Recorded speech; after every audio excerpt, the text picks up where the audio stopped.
अब आ जाते हैं इसके दूसरे पार्ट में जो है अपेंडिकुलर स्केलेटन। अपेंडिकुलर स्केलेटन में टोटल नंबर ऑफ बोन्स है 126।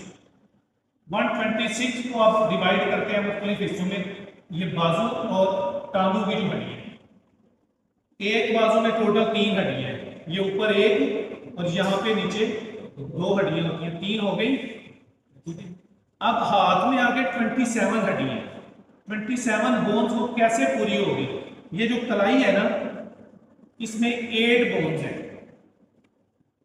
कितनी है? ये सिंगल बोन नहीं है, ये सिंगल ये जोड़ नहीं है, 8 बोन्स है।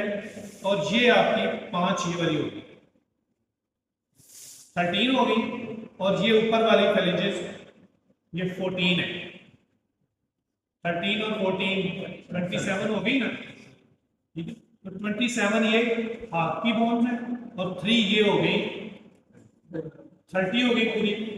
इसी तरह दूसरे हाथ में भी, दूसरे बाजू और हाथ में भी 30 बोन। टोटल दोनों हाथों और दोनों बाजू की टोटल बोन्स की तादाद हो गई 60।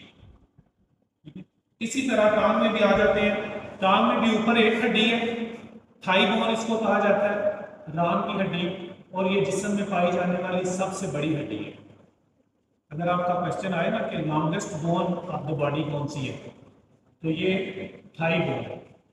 और थाई बोन के साथ टांग में दूसरी ये 2 हड्डियां, 3 हो गई।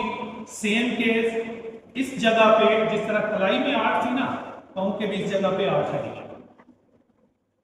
और हाथ की तरह पांव में भी यहाँ पे 5, और आगे जो उंगलियों के जो हाथों की हड्डियां है ना, उंगलियों की उन्हें फेलिंजेस कहा जाता है, और जो पांव की हड्डियां हैं उन्हें टार्सल्स कहा जाता है। मेटाटार्सल्स पीछे और आगे टार्सल्स। तो ये 14 है।